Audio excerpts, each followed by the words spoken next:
अगर आज रात आप अकेले बैठे हों और आपके पास एक गिलास शराब रखा हो, तो जरा ठहरिए और यह सवाल खुद से पूछिए, मैं इसे पी रहा हूं या कोई और मुझे पी रहा है? क्या होगा अगर हम आपको बताएं कि शराब सिर्फ एक नशा नहीं बल्कि एक आध्यात्मिक जाल है, एक ऐसा छलावा जो आपको धीरे धीरे आपकी आत्मा से अलग कर देता है। प्राचीन रहस्यवादी परंपराओं में इसे स्पिरिट क्यों कहा गया? क्यों हर गिलास शराब आपके चेतना के द्वार को एक एक कर बंद करता है? और सबसे बड़ा सवाल, जब आप नशे में होते हैं तो वो कौन सी अदृश्य शक्ति है जो आपके शरीर को नियंत्रित कर रही होती है? ये कहानी किसी ब्रांड या बॉटल की नहीं है। ये कहानी है आपकी आत्मा के अपहरण की। भारत से लेकर मिस्र तक, अल्केमिस्ट से लेकर सूफी दरवेशों तक, सभी ने शराब को चेतना के दुश्मन के रूप में देखा। पर अब जब समाज इसे आनंद का प्रतीक मानता है, तो क्या यह मुमकिन है कि हम सब एक साजिश का हिस्सा बन चुके हैं? एक ऐसा षड्यंत्र जो हमें भीतर से खोखला कर रहा है और हम हंसते हुए अपना ही नाश कर रहे हैं। अगर आपके अंदर अब भी सवाल उठ रहे हैं, तो यहीं से शुरू होती है वो यात्रा जो आपको ले जाएगी नशे के परे की सच्चाई तक। क्या आप तैयार हैं उस अनदेखे सच का सामना करने के लिए जिससे सदियों से सब मुंह मोड़ते आए हैं? आगे बढ़ने से पहले अपने अंदर की खोजी आत्मा को जगाइए। हमारे चैनल को सब्सक्राइब कीजिए, क्योंकि जो आगे आएगा वो आपको भीतर तक हिला देगा। क्या आपने कभी सोचा है कि अल्कोहल शब्द की जड़ें कहां तक जाती हैं? इसका उच्चारण जितना सामान्य लगता है, उसका इतिहास उतना ही रहस्यमयी और डरावना है। अल्कोहल शब्द की उत्पत्ति अरबी शब्द अल्कोहल से हुई है, जिसका अर्थ है एक आत्मा को खाने वाली सूक्ष्म सत्ता। यह शब्द मूलतः एक ऐसे महीन पाउडर को दर्शाता था जिसका उपयोग मिस्र और मध्य पूर्व की प्राचीन रहस्यमय विद्या में आत्मा से जुड़ने या उसे अलग करने के लिए किया जाता था। लेकिन धीरे धीरे यह शब्द उन तरल पदार्थों के लिए इस्तेमाल होने लगा जो चेतना को परिवर्तित कर सकें, और अंततः शराब का पर्याय बन गया। प्राचीन सभ्यताओं जैसे कि मिस्र, भारत और चीन में यह माना जाता था कि कुछ पदार्थ आत्मा और शरीर के बीच के पवित्र बंधन को कमजोर कर सकते हैं। इन सभ्यताओं ने शराब जैसे किण्वित पेयों के प्रति चेतावनी दी थी। वे मानते थे कि शराब शरीर के अंदर प्रवेश करते ही हमारी चेतना के द्वार पर एक पर्दा डाल देती है और हमें अदृश्य ऊर्जा के प्रभाव में आने के लिए खोल देती है। अल्कोहल केवल एक रासायनिक यौगिक नहीं है, यह एक माध्यम है, एक ब्रिज जो हमें निचली ऊर्जा और भ्रम की दुनिया से जोड़ता है। जब आप अगली बार एक पैग उठाएं, तो जरा सोचिए, क्या आप सिर्फ शराब पी रहे हैं या कोई पुरानी शक्ति आपकी आत्मा को धीरे धीरे निगल रही है? कल्पना कीजिए कि हमारी चेतना एक चमकता हुआ दीपक है जो हमें इस संसार से परे देखने की शक्ति देता है। अब सोचिए, अगर कोई धीरे धीरे उस दीपक की लौ को मंद करने लगे तो क्या होगा? यही अदृश्य युद्ध है जो शराब हमारे भीतर छेड़ती है। यह केवल दिमाग को सुस्त करने वाला पदार्थ नहीं है, यह एक ऊर्जा हथियार है जो आपकी चेतना पर हमला करता है, आपकी आभा को भेदता है और आत्मा को ब्रह्म से दूर ले जाता है। आधुनिक विज्ञान कहता है कि शराब मस्तिष्क के न्यूरोट्रांसमीटर को प्रभावित करती है, सोचने समझने की शक्ति को धीमा करती है और निर्णय लेने की क्षमता को धुंधला कर देती है। लेकिन यह केवल सतही जानकारी है। प्राचीन रहस्यवादी परंपराएं बताती हैं कि शराब हमारी आध्यात्मिक रक्षा प्रणाली, जिसे योग में प्राणमय कोश और पश्चिम में औरा कहा जाता है, उसमें दरारें पैदा करती हैं। यह दरारें बाहरी नकारात्मक ऊर्जाओं को आमंत्रित करती हैं जो हमारे विचारों, भावनाओं और कर्मों को प्रभावित कर सकती हैं। क्या आपने कभी देखा है कि शराब पीने के बाद कुछ लोग जैसे किसी और के नियंत्रण में आ जाते हैं? वे वो बातें बोलते हैं, वो काम करते हैं जो होश में कभी ना करते। क्या ये सिर्फ नशे का असर है या कोई अदृश्य सत्ता उनके जरिए कार्य कर रही होती है? कई शमन, योगी और साधु मानते हैं कि नशे की अवस्था में आत्मा आंशिक रूप से शरीर से बाहर निकल जाती है और यही अवसर होता है निचली चेतनाओं के प्रवेश का। तो सवाल यह है, क्या आप अपनी चेतना की रक्षा कर रहे हैं या उसे अदृश्य आक्रमण के लिए खुला छोड़ चुके हैं? क्या आपने कभी महसूस किया है कि नशे की हालत में व्यक्ति केवल शारीरिक रूप से ही मौजूद होता है, लेकिन उसकी आत्मा जैसे कहीं और भटक रही हो? यही है सोल डिस्कनेक्शन, एक रहस्यमय अवस्था जहां मन और आत्मा के बीच का पवित्र संबंध टूटने लगता है। शराब केवल तंत्रिकाओं को नहीं छूती, यह आत्मा की गहराइयों तक पहुंचकर एक अदृश्य दूरी पैदा कर देती है, जो व्यक्ति को उसकी उच्च चेतना से काट देती है। प्राचीन योग ग्रंथों और रहस्यवादी परंपराओं में यह माना गया है कि आत्मा और शरीर के बीच एक ऊर्जात्मक पुल होता है, जिसे सूक्ष्म तंतु कहा जाता है। जब शराब इस तंतु को कमजोर करती है तो व्यक्ति एक खाली खोल में बदल सकता है, और यही वह क्षण होता है जब बाहरी शक्तियां, चाहे वे मानसिक भावनात्मक हों या सूक्ष्म ऊर्जात्मक, शरीर में प्रवेश कर सकती हैं। कुछ परंपराओं में इसे वॉक इन एंटिटी कहा जाता है, एक ऐसी सत्ता जो अस्थायी रूप से आपके भीतर निवास कर सकती है। क्या यही कारण है कि शराब के बाद लोग न केवल अपना संतुलन खोते हैं, बल्कि अपनी नैतिकता, चेतना और आत्मसंयम भी गंवा बैठते हैं? जब आत्मा शरीर से जुड़ी नहीं होती तो निर्णय कौन लेता है? शायद कोई और। तो सोचिए, क्या यह सिर्फ नशा है या आत्मा की अनुपस्थिति में कोई और आपकी जगह ले रहा है? क्या यह महज संयोग है कि शराब को पूरे समाज में इतना सामान्य बना दिया गया, या इसके पीछे कोई सोची समझी साजिश है? अगर हम इतिहास की परतों को उधेड़ें तो एक खौफनाक सच्चाई सामने आती है। शराब को एक उपहार की तरह नहीं, बल्कि औजार की तरह फैलाया गया, चेतना को कुंद करने और जनमानस को नियंत्रित करने के लिए। प्लेटो ने लिखा था, अगर किसी समाज को गुलाम बनाना है तो उसे सुख सुविधाओं और नशे में डुबो दो। रोमन सम्राटों ने शराब को मुफ्त में बांटा ताकि जनता सत्ता पर सवाल न पूछे। वही नीति आज भी नए रूपों में जारी है। विज्ञापनों में शराब को कूल और फैशनेबल दिखाया जाता है, और इसके खिलाफ बोलने वालों को या तो अनदेखा किया जाता है या उपहास का पात्र बना दिया जाता है। पर सबसे बड़ा सवाल यह है, जो शक्तियां इसे बढ़ावा देती हैं, वे खुद इससे दूर क्यों रहती हैं? क्या वे जानते हैं कि शराब सिर्फ आनंद नहीं, बल्कि आत्मा के विरुद्ध एक शांति युद्ध है? शायद हां, और यही इस षड्यंत्र का सबसे खतरनाक पहलू है। सिर्फ देखने के लिए मत रुको, जानने के लिए जुड़ो।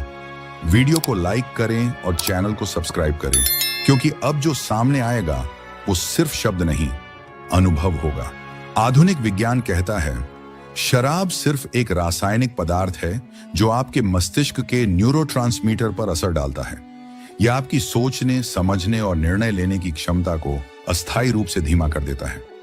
लेकिन सवाल यह है, क्या यह केवल जैविक प्रभाव है, या फिर इसके पीछे कुछ ऐसा है जिसे विज्ञान छू नहीं पा रहा और जिसे प्राचीन आर्षि मुनियों ने हजारों साल पहले ही समझ लिया था?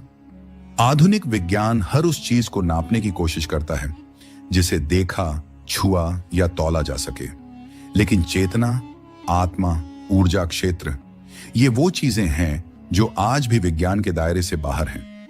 विज्ञान शराब को नशा कहता है, लेकिन प्राचीन चेतावनी कहती है, यह आत्मा और शरीर के बीच के पवित्र पुल को तोड़ने का यंत्र है। आधुनिक न्यूरोसाइंस बताता है कि शराब गामा अमीनोब्यूट्रिक एसिड, गाबा नामक न्यूरोट्रांसमीटर को उत्तेजित करता है, जिससे मस्तिष्क में शांति और थकान की भावना आती है। यह व्यक्ति को तनाव से मुक्त करता है, पर साथ ही सतर्कता, विवेक और आत्मनियंत्रण को कम कर देता है। लेकिन क्या बस इतना ही? जब कोई व्यक्ति नशे में धुत होकर खुद को खो देता है, क्या वह केवल रसायनों का खेल है या वह चेतना का विक्षेप है? प्राचीन परंपराओं में इसे सोल डिस्कनेक्शन कहा जाता था, आत्मा का अस्थायी रूप से शरीर से अलग होना। आधुनिक विज्ञान यहां मौन है, क्योंकि आत्मा को मापने की कोई मशीन उनके पास नहीं। भारत के वेदों में शराब को मद्य कहा गया है, और यह स्पष्ट निर्देश है कि कोई भी साधक, कोई भी योगी या आत्म खोज का इच्छुक व्यक्ति इससे दूर रहे। महर्षि पतंजलि ने अहिंसा, सत्य और ब्रह्मचर्य के साथ साथ शुद्धि को साधना की नींव बताया, और शराब उस शुद्धि को नष्ट करती है। बौद्ध धर्म में पंचशील का पहला नियम है, मैं उस व्यवहार से बचूंगा जो चेतना को भ्रमित करता है। इसी कारण शराब पूर्ण रूप से निषिद्ध है। इस्लाम में इसे हराम घोषित किया गया, क्योंकि यह आत्मा को धोखे में डाल देती है। ईसाई रहस्यवादी परंपराओं में भी यह माना गया कि शराब एक द्वार खोलती है, लेकिन ऊपर की ओर नहीं, बल्कि नीचे की ओर, अंधेरे की ओर। शराब सबसे पहले हमारे शरीर के ऊर्जा मार्गों को बाधित करती है। आयुर्वेद के अनुसार मानव शरीर में 3 मुख्य नाड़ियां होती हैं, इड्डा, पिंगला और सुषुम्ना। जब साधक ध्यान में बैठता है तो उसकी कुंडलिनी शक्ति सुषुम्ना मार्ग से ऊपर उठती है। यह प्रक्रिया अत्यंत नाजुक होती है और पूर्ण नियंत्रण, संतुलन और शुद्धता की मांग करती है। लेकिन शराब इस पूरे सिस्टम को गड़बड़ा देती है। यह मूलाधार रूट चक्र को अत्यधिक सक्रिय कर देती है, जिससे व्यक्ति भौतिक वासनाओं में डूबता है, और आज्ञा चक्र थर्ड आई को निष्क्रिय कर देती है, जिससे आध्यात्मिक दृष्टि धुंधली हो जाती है। नतीजा, साधक कभी भी अपने उच्चतम स्वरूप से जुड़ नहीं पाता। असली साधना मन को स्थिर और पारदर्शी बनाती है ताकि वह अंतरिक्ष की तरह विशाल हो सके, लेकिन शराब मन को अस्थिर और धुंधला बना देती है। एक साधक के लिए यह वैसा ही है जैसे कोई दर्पण को मैला करके उसमें आत्मा का चेहरा देखने की कोशिश करे। यही कारण है कि भगवान शिव, जो योग के अधिपति माने जाते हैं, ने सोमरस का संकेत दिया, लेकिन उसका वास्तविक अर्थ था आंतरिक अमृत, न कि बाहरी नशा। जो लोग इसे बाहरी नशे से जोड़ते हैं वे केवल प्रतीकों की सतह पर रह जाते हैं, सार तक नहीं पहुंचते। आज शराब को नॉर्मल कह दिया गया है, पार्टी की जान बना दिया गया है, और अगर आप इससे दूर रहते हैं तो आपको पुराना सोच वाला कहा जाता है। लेकिन क्या वास्तव में आधुनिकता वो है जो आत्मा को विक्षिप्त कर दे? क्या प्रगति का मतलब चेतना को खो देना है? जो ध्यान की गहराइयों को छूना चाहता है उसके लिए शराब एक दीवार है। जो आत्मा की आजादी चाहता है उसके लिए यह एक बेड़ी है, और जो दिव्यता के प्रकाश में चलना चाहता है उसके लिए शराब अंधकार का द्वार है। क्या आप ध्यान की गहराई में उतरने के लिए इस नशे से मुक्त हो सकते हैं, या आप भी उस भ्रम में जीते रहेंगे जिसे ज्ञान से दूर रखने के लिए बनाया गया था? नीचे कमेंट करें, क्या आप इस रहस्य से पहले से परिचित थे? और इस ज्ञान को अपने मित्रों के साथ साझा करें, क्योंकि यह सिर्फ एक वीडियो नहीं, चेतना की क्रांति है। कल्पना करो, एक पक्षी है, खुले आकाश में उड़ने के लिए बना हुआ। उसकी आत्मा की असली पहचान है स्वतंत्रता। लेकिन अगर उसी पक्षी को एक सोने के पिंजरे में बंद कर दिया जाए, जहां हर सुविधा हो पर उड़ने की आजादी न हो, तो क्या वह सच में आजाद है? अब यही सवाल खुद से पूछो, क्या तुम वाकई आजाद हो या शराब के एक अदृश्य पिंजरे में बंद? शराब कोई साधारण पेय नहीं है, यह एक धीमा जहर है, पर आत्मा के लिए यह धीरे धीरे तुम्हारी आंतरिक स्वतंत्रता को निगलती है, निर्णय की शक्ति को कुंद करती है और चेतना को अपने वास्तविक स्वरूप से काट देती है। जब कोई शराब के नशे में होता है तो वह वही नहीं रहता जो वह सच में है। उसके शब्द, विचार, व्यवहार सब बदल जाते हैं। सवाल यह है, कौन बदलता है और क्यों? प्राचीन रहस्यदर्शियों का मानना था कि शराब आत्मा को कमजोर करती है, जिससे बाहरी नकारात्मक ऊर्जा या लोअर एंटिटीज शरीर में प्रवेश कर सकती है। कई सभ्यताओं में शराब को स्पिरिट इसलिए कहा गया क्योंकि इसके सेवन से इंसान की अपनी स्पिरिट यानी आत्मा दब जाती है और कोई और उस खाली जगह को भर सकता है। ये एक अलक्षित जेल है जिसमें न जंजीरें दिखती हैं न दीवारें, पर कैद इतनी गहरी होती है कि आत्मा पुकारती है और मन सुन ही नहीं पाता। तो सोचो, क्या तुम अपनी आत्मा के मालिक हो या शराब की बनाई जेल में कैदी? अब जब परत दर परत सच्चाई का पर्दा उठ चुका है, सवाल तुमसे है, क्या तुम इस भ्रम में जीते रहोगे कि शराब सिर्फ मनोरंजन का साधन है, या उस दिव्य पुकार को सुनोगे जो तुम्हारे भीतर से आ रही है, तुम्हारी आत्मा की अंतिम पुकार? हर बार जब तुम नशे का एक घूंट लेते हो, तुम्हारी चेतना एक कदम पीछे हटती है, और हर बार जब तुम सजग होकर इनकार करते हो, तुम्हारी आत्मा और मजबूत होती है। यह सिर्फ आदत बदलने की बात नहीं है, यह आत्म मुक्ति की लड़ाई है। कॉन्शियसनेस वर्सेस कंट्रोल की वो जंग जो भीतर ही लड़ी जाती है। इस वीडियो का अंत नहीं है, बल्कि एक शुरुआत है तुम्हारी नई यात्रा की, एक ऐसी यात्रा जहां तुम्हारा मार्गदर्शन खुद तुम्हारी चेतना करेगी।